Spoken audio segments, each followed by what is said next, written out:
"We've tried everything, sir. We're out of options," said Michael, the seasoned chief engineer, his voice laced with exhaustion and defeat.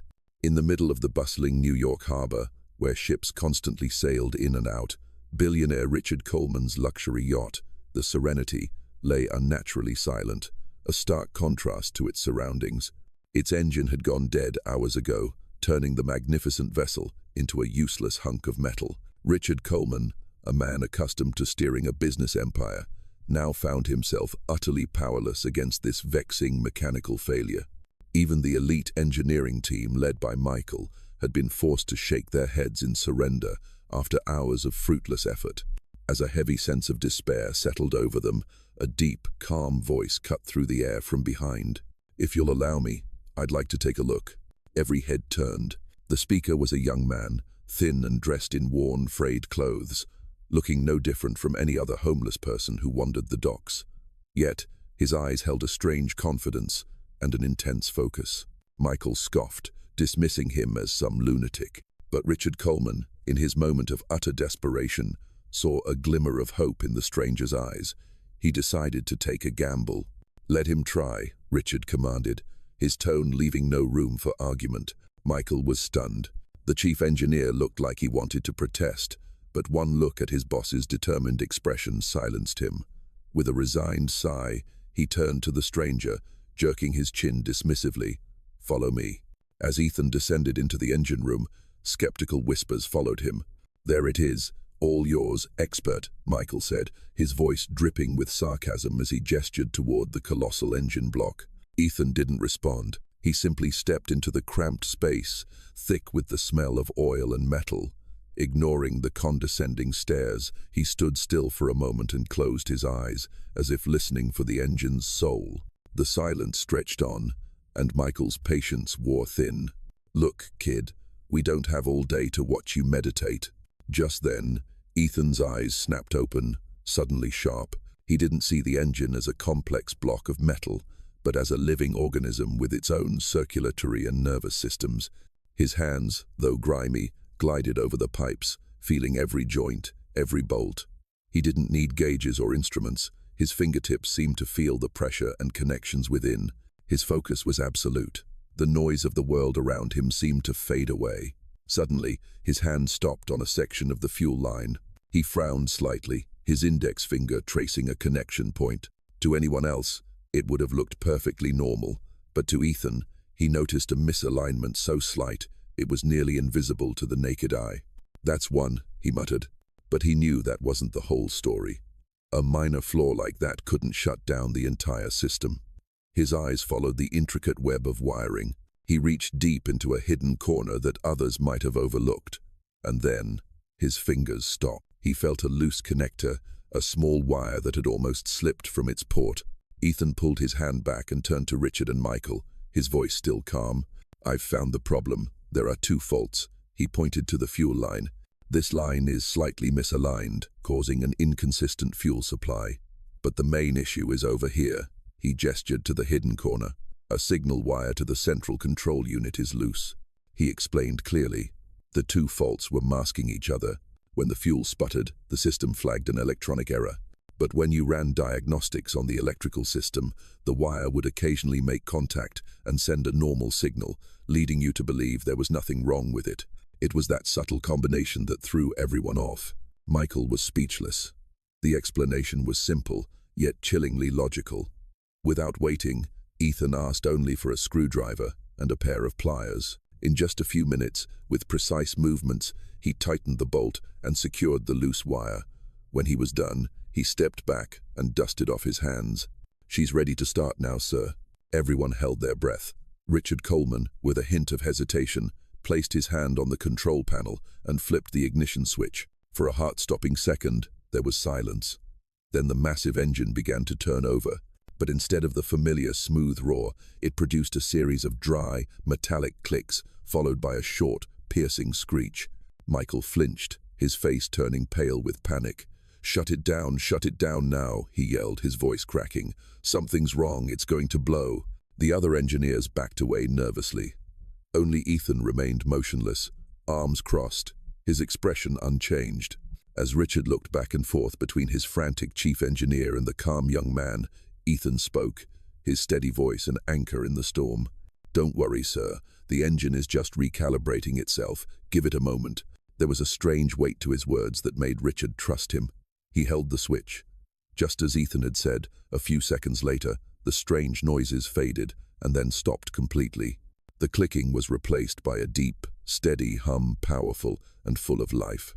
The engine room was now filled with the sound of a perfectly running, resurrected machine. A stunned silence fell over the group. Richard Coleman turned to Ethan, his eyes holding an entirely new expression, not pity or curiosity, but deep respect and profound admiration. "Young man, I owe you a great deal," Richard said, his voice sincere. "It's unforgivable of me, but I don't even know your name."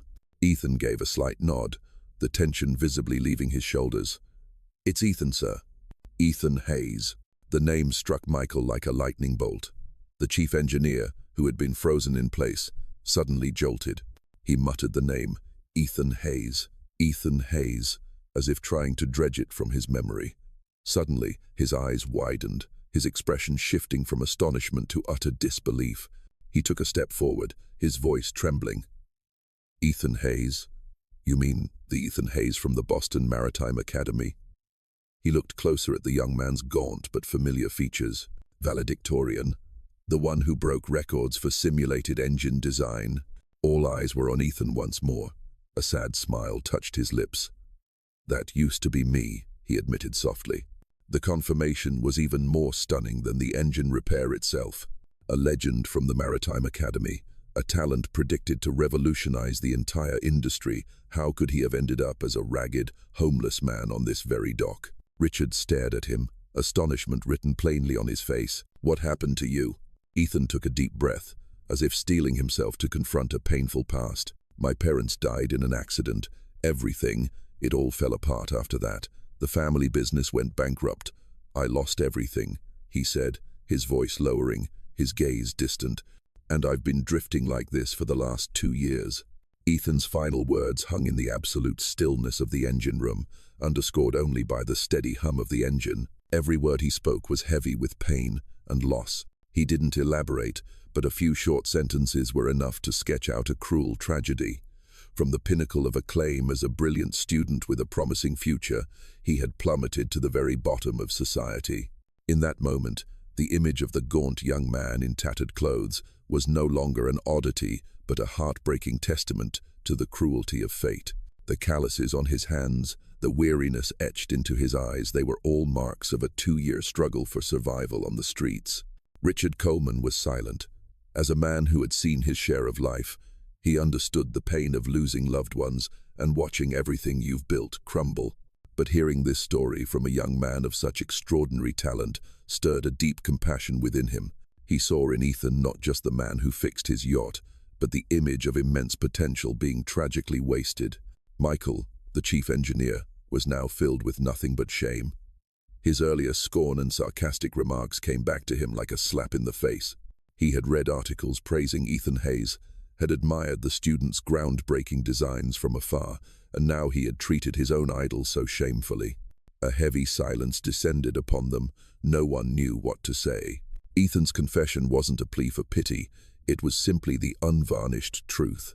It explained everything, why a talent like him had vanished, and why he had appeared here, in this condition. His story, though brief, was a stark reminder that the line between success and failure, between hope and despair, can sometimes be terrifyingly thin. Richard cleared his throat, breaking the heavy silence. His voice was deep and warm, no longer the commanding tone of a billionaire, but that of a man who was genuinely moved. "The world has been incredibly unfair to you, Ethan," he said slowly. "For a talent like yours to be living on the streets, it's an unacceptable waste." He stepped closer, his gaze firm. "But I'm not making this offer out of pity. I'm making it because I'm a businessman, and I know value when I see it." Richard paused for a second, letting his words sink in. "I own Coleman Marine, one of the world's leading companies in marine engine design and manufacturing. What you did today, my best engineers couldn't do in hours. I need people like you." He looked Ethan straight in the eye, the offer delivered with sharp clarity. "Come work for me, Ethan. Join Coleman Marine. This isn't charity. This is a job offer. Ethan was stunned. He couldn't seem to process what he was hearing. The offer was so sudden, so immense, that it left him reeling. He instinctively glanced down at his own grimy hands and ragged clothes. 2 years of despair had taught him never to hope. "Me?" he stammered, his voice hoarse. "Sir, just look at me." "I am looking," Richard cut in, his voice resolute. "I'm not looking at your clothes. I'm looking at what you did in the last 10 minutes. That is who you really are." For Ethan, this wasn't just a job. It was a lifeline, a path back to a life he thought was lost forever. For the first time in 2 years, a flicker of hope, faint but warm, began to glow in his cold, numb soul. He looked up, and in his weary eyes, Richard saw a fire being rekindled. After a long moment of silence, Ethan gave a slight nod, a barely perceptible gesture that carried the weight of a lifetime. "Yes, sir," he said, his voice still trembling but now filled with resolve. "I accept." After the yacht docked at Richard Coleman's private slip, his first order of business wasn't to celebrate or rest. He arranged for Ethan to have a private suite, providing him with fresh clothes and anything else he needed. A few hours later, when Ethan stepped out of the shower, he barely recognized himself in the mirror. The gaunt man with tangled hair and frayed clothes was gone. In his place was a clean-cut young man in a crisp white shirt and well-fitting trousers. The exhaustion was still etched in his eyes, but now they held a spark of life that had been reignited. Richard was waiting for him in the yacht's main salon, a luxurious space with walnut paneling and large windows overlooking the glittering harbor lights. "Have a seat, Ethan," Richard said, his tone more familiar now. Once Ethan was settled in a leather armchair, Richard didn't speak right away. He simply observed him for a moment, then opened a small drawer in an antique desk and took out a carefully polished ebony box. He placed it on the table and slid it gently toward Ethan. "A new beginning," Richard said, "deserves to be marked." Ethan hesitantly opened the box. Inside, nestled on a bed of deep red velvet, was an antique watch. The ivory face had yellowed with age, the Roman numerals were exquisitely crafted, and the blue steel hands still glinted proudly. The gold case and alligator strap were worn, yet they exuded a timeless elegance. "It's beautiful," Ethan whispered, not daring to touch it. "It was my father's," Richard said, his voice softening with nostalgia. "He gave it to me the day I officially took over the company. To him, it wasn't just for telling time, Ethan. It was a symbol of trust and responsibility. He used to say that time is our most valuable asset, and a leader must respect every second of it." Ethan looked up, his eyes wide with shock and confusion. "Sir, I can't accept this. It's a family heirloom. It's too valuable." He reflexively started to push the box back. Richard raised a hand to stop him, placing his own hand over Ethan's in a warm, steady grip. "I'm giving this to you today not as a gift, but as a promise. I believe in your talent, and I trust that you will honor this opportunity," Richard said, looking him straight in the eye. "Time has taken a lot from you. Now it's your turn to take it back. Consider this your new starting line at Coleman Marine." A week later, Ethan was on a plane with Richard Coleman, heading to the company headquarters in London. In a lavish boardroom, before a panel of senior executives, Richard introduced Ethan simply as a new associate. The focus of the meeting was the prototype of their latest generation engine, the CM8000. While the head of R&D, a Mr. Davies, gave an enthusiastic presentation, Ethan quietly studied the display model. He noticed something unusual. At the end of the session, when the floor was opened for questions, Ethan politely spoke up. "Mr. Davies, I have a quick question about the placement of the EGR valve." Mr. Davies looked slightly annoyed. "That placement was optimized over thousands of hours of computer simulations."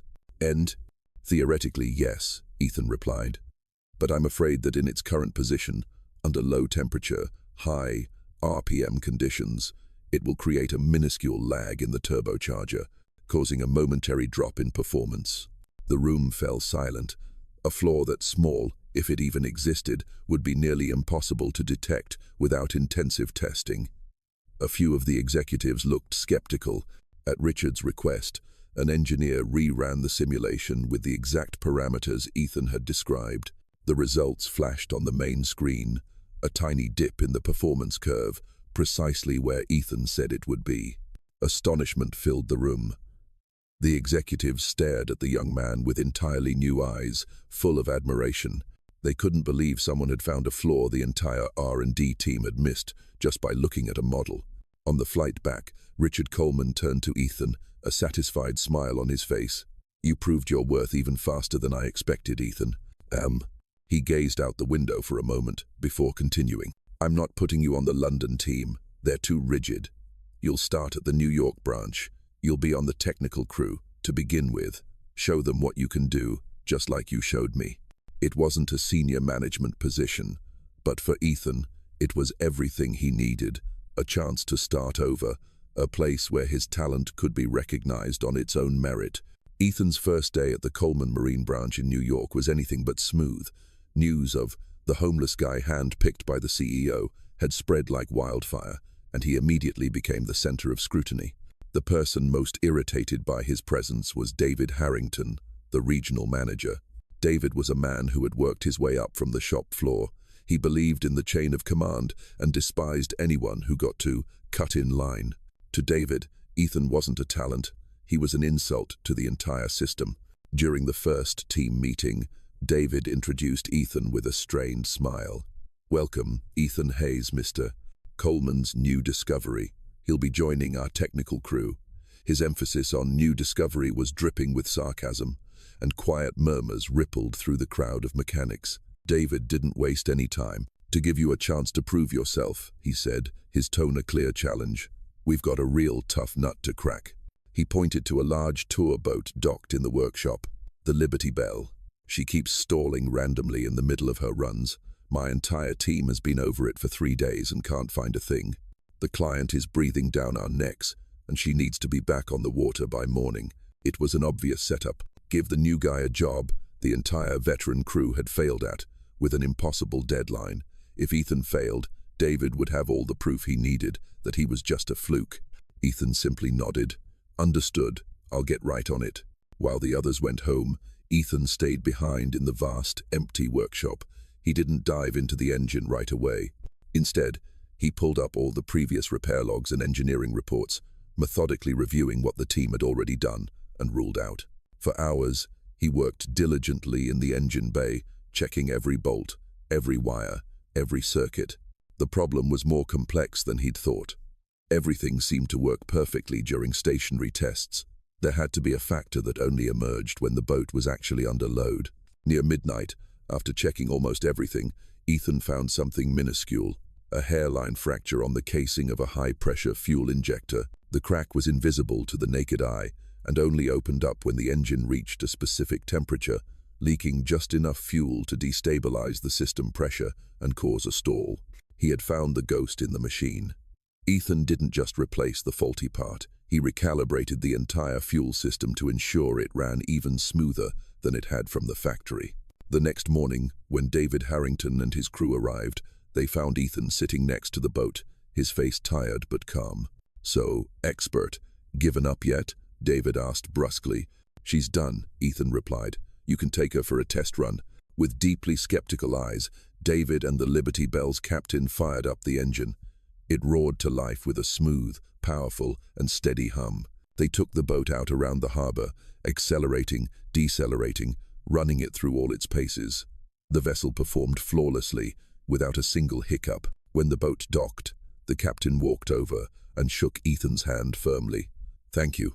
You really saved our skins on this one." David Harrington stood frozen, his face flushing, then turning pale.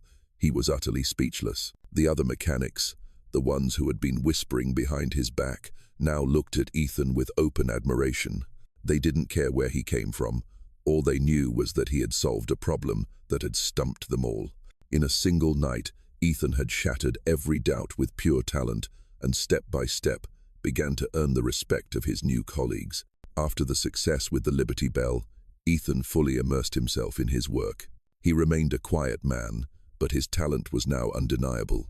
Sophia Coleman, Richard's daughter, was a frequent visitor to the branch, overseeing various projects. Initially, she only knew of Ethan through impressive performance reports and her father's praises. She was intrigued by the quiet engineer with the mysterious past. Their first conversations were strictly professional, but Sophia quickly realized there was something special about him. He didn't just fix machines, he understood them. She was captivated by the simple, passionate way he explained complex technical issues. Gradually, Sophia found more reasons to visit the workshop. Their conversations began to drift beyond the scope of work. They talked about books, places they wanted to see, and their dreams. Ethan, who was used to keeping to himself, felt he could finally open up. He told her about his parents, about his passion for engines that started when he was just a boy. Sophia didn't look at him with pity. She looked at him with admiration for his resilience and his unbreakable spirit.